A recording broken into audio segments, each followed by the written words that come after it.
Hey, what's up YouTube? It's Lightsaber Samurai, and I'm finally back with the next episode of Game Corner. Now, this time I wanted to take a look at hidden gems for the Xbox 360. Now, the 360 was basically my go-to system for most of the 7th generation until I got my PlayStation 3. Had some cool exclusives on the system, a lot of great titles, so many in fact that a lot of titles just simply got overlooked. So what I wanted to do today is highlight 5 titles for this episode. Now, this will be the first in a multi-part episode. As of right now, I have about 65 to 70 titles in my Xbox 360 collection. So without further ado, let's get started.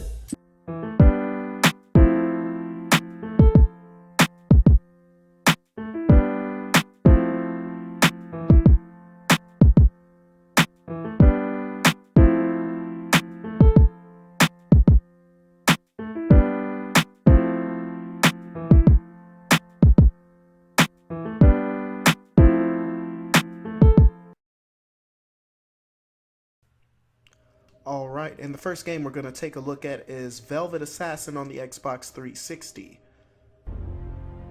Now, Velvet Assassin is an Xbox 360 exclusive. It was developed by Replay Studios, where you play the role of Violet Summer. She's an MI6 agent sent behind enemy lines in the latter years of World War II to carry out a series of missions. This actually is loosely based on the life of the real live Violet Summer, although in this game she is badly injured in a failed assassination attempt and is sitting recouping in a hospital, and in fact you replay a lot of these missions via her memory as she lies in a coma.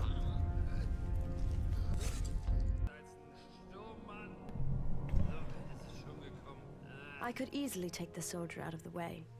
I only had to be careful creeping up on him.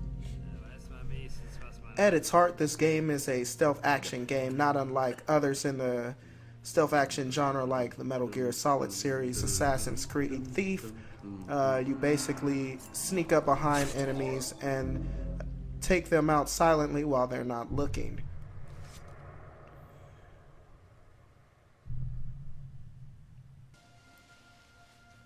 You do have a lot of options as far as the stealth gameplay, like dragging and dropping bodies like you see here.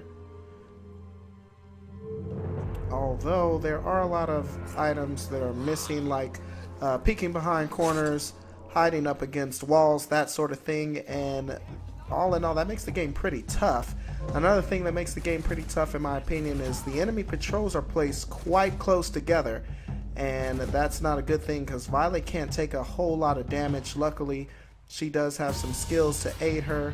As I said, this game does take some cues from games like the Splinter Cell series, and you can use light and shadow.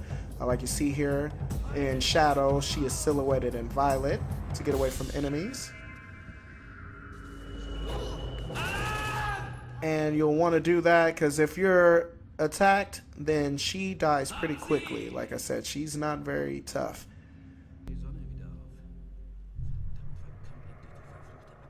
You do luckily have a lot of items to aid you in staying invisible, like morphine here. You'll see she's in her hospital gown and she can run up on hard to reach enemies and execute stealth kills on them as well.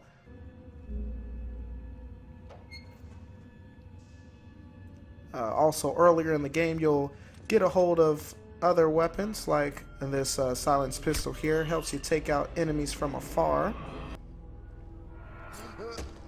Although I primarily use it to take out lights and catch my enemies with a knife, just like I do most of the enemies. All in all, this isn't a bad game. Like I said, it's tough and it's not quite as refined as a lot of the other games in the genre, but the graphics are decent. The story is compelling enough, and this game at the time of this video will cost you less than $10. So I really suggest you go out and pick it up. It's Violet Assassin. Some of viscera, blood and bone.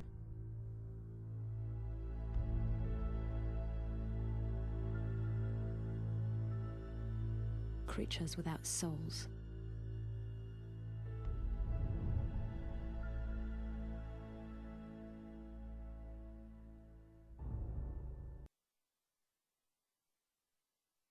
Alright, and next up we have Bullet Witch. Now, Bullet Witch is an early title for the Xbox 360. Came out in 2007. In this game, you play the role of Alicia. She's a witch, basically tasked with purging the world of a demon infestation. As you can see there, and the opening cinematic is kind of cool. It plays up in the years prior to the start of the game in 2013. It'll talk about these natural disasters and famine. There's a war with an increasing body count, and then the demons will appear themselves, and it kind of implies that they were actually kind of behind the scenes orchestrating all those events. So let's take a look at some of the gameplay here. It's basically a third-person action game, which is cool. One of my favorites in this. Her primary weapon is her broom called the Gun Rod. Now, most battles will play out in either firefights. She also has a melee attack, as you see here. And that's a pretty cool way to take out enemies. She is a witch, however, so she does have access to a multitude of spells. Spells like Willpower here, one of my favorites. She kind of basically uses the force to push items in front of her, damaging enemies. She can also use Sacrifice here, uses her own blood to heal injured survivors. But oftentimes powers like that unfortunately won't be enough. Enemies will come at you with harder hitting weaponry like grenade launchers. You see they attack me with a tank here, so in this case it's time to pull out the level 3 spells like Thunder and Lightning here. This one is one of my favorites, and when you pull out level 3 spells, they kind of play out in a cinematic fashion here, similar to old school Final Fantasy games. It's really cool. As you can see here, it does quite a bit of environmental damage as well. So we'll take another look at that. Again, that's one of my favorites here, is Alicia using Thunder on the Bridge here to take out a few tanks at a time here. She's also got access to Meteor Shower here. She can summon tornadoes, and as you can see, it damages a lot of things in the environment. The background is really cool touch. Like I said, in 2007, that was pretty crazy. So all in all, it's a very solid title. Bullet Witch, at the time of this review, it can be had pretty cheaply. $10 at the most. I got my copy for about $5, so definitely go check it out. Alright, next let's take a look at Capcom's Dark Void. And this, it takes place in an alternate late 1930s, where you play as Will, a freelance pilot voiced by Nolan North. It should be noted why North always does a great job at his characters.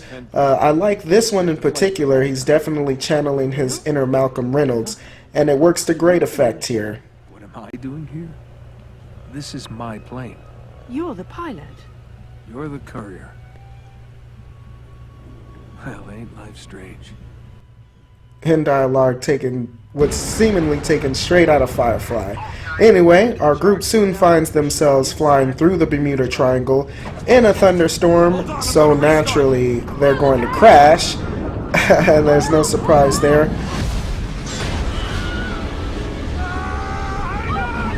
And once they crash, they'll find themselves in the Void. Now, the Void is a land broken between our world and an alien world, inhabited by this lovely group of creatures here called the Seekers, and it'll be up to you to survive the island and escape.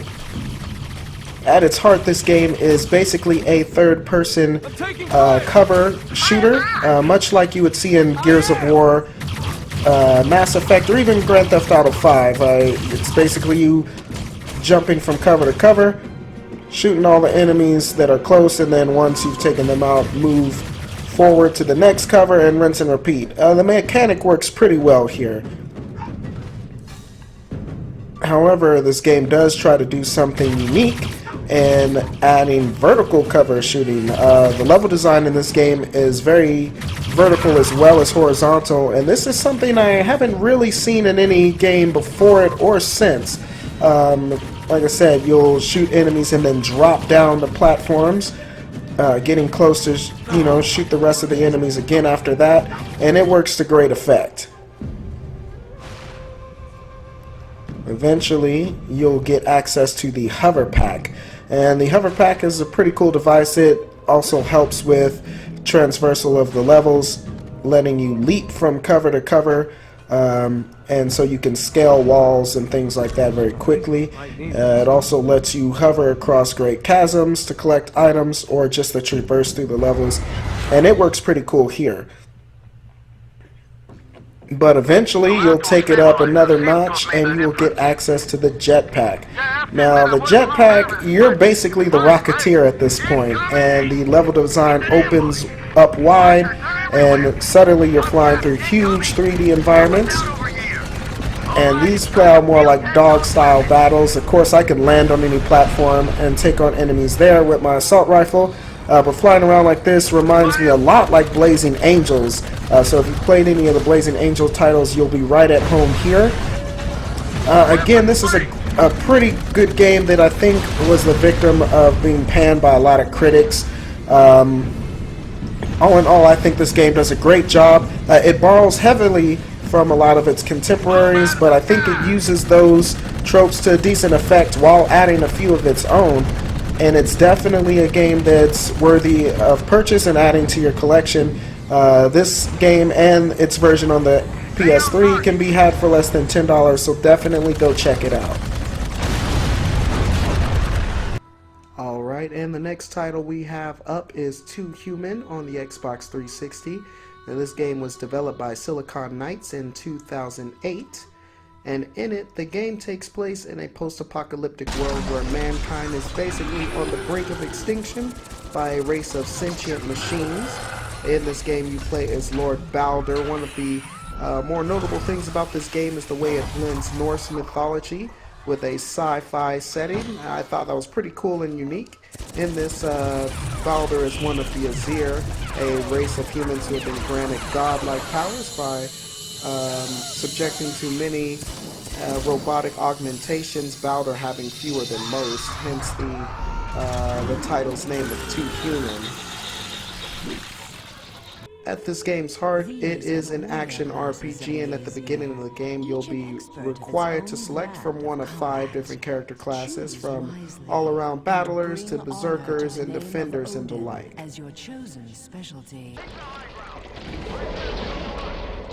Another notable thing about this game was its combat system. While it seems pretty straightforward on the surface, it does have a few differences. It switches between gunplay and melee combat in a God of War style arena scenario. The gunplay is handled pretty straightforwardly, but the melee combat is mapped to the right analog stick. Most people, I know, found this to be a put-off, but I like it. It reminded me of a lot of beat-em-up games like Rise to Honor on the PlayStation 2 or Blade 2.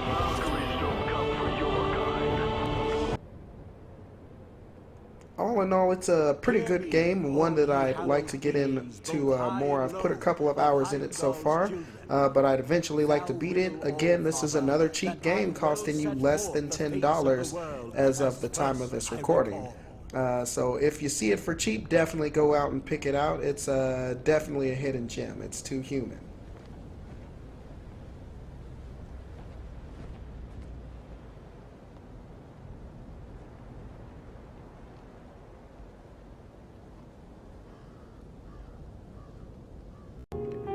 In the near future, mankind faces the imminent threat of total annihilation.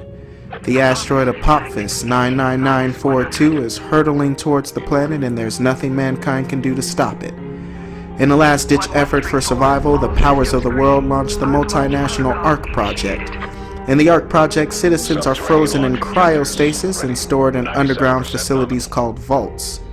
If the setup to this story is reminding you of other games like the recent Fallout titles, then you would be right to assume so. This next game, Rage, was developed in collaboration between id Software, the heralded developers of the first-person shooter, and Bethesda Softworks, who published it, and Bethesda, of course, the brainchild behind the recent Fallout games and other games I enjoy, such as Call of Cthulhu.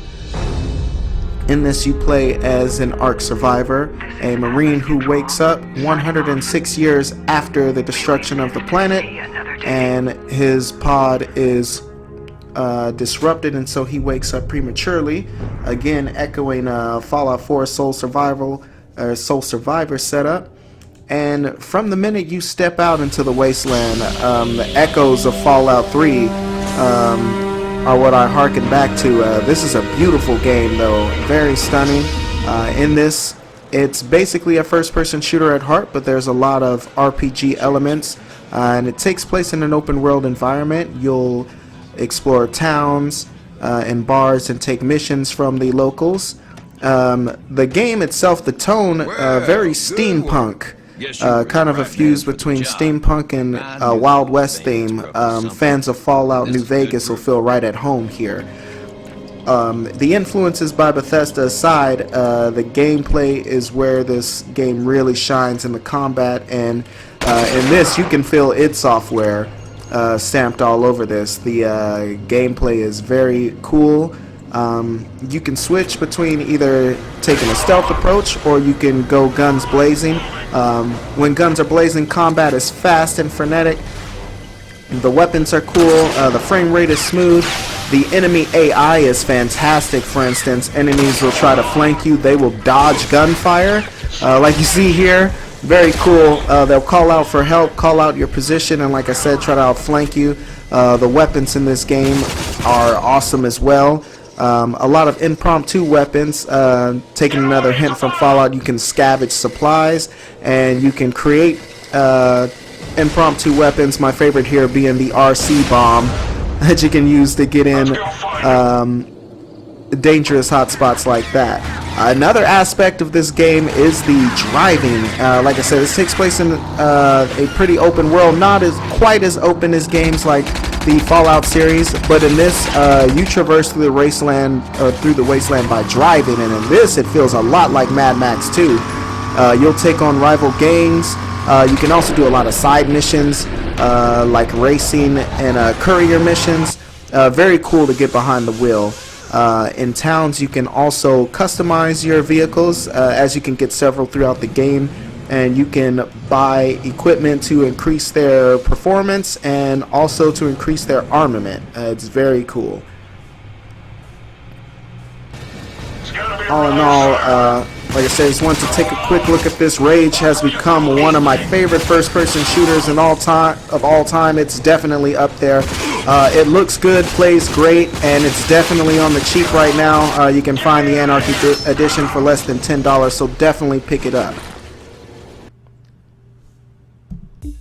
Alright, ladies and gentlemen, that's going to do it for this episode of the Game Corner. But as we wrap up here, I want to know, what are some of your titles that you think just kind of got overlooked? Some titles that you really like to play that nobody seems to talk about? Just please leave them down below in the comments, and we may take a look at them in a future episode. I want to thank all my subscribers for watching, all the newcomers for hitting that like and subscribe button, and until next time, take care.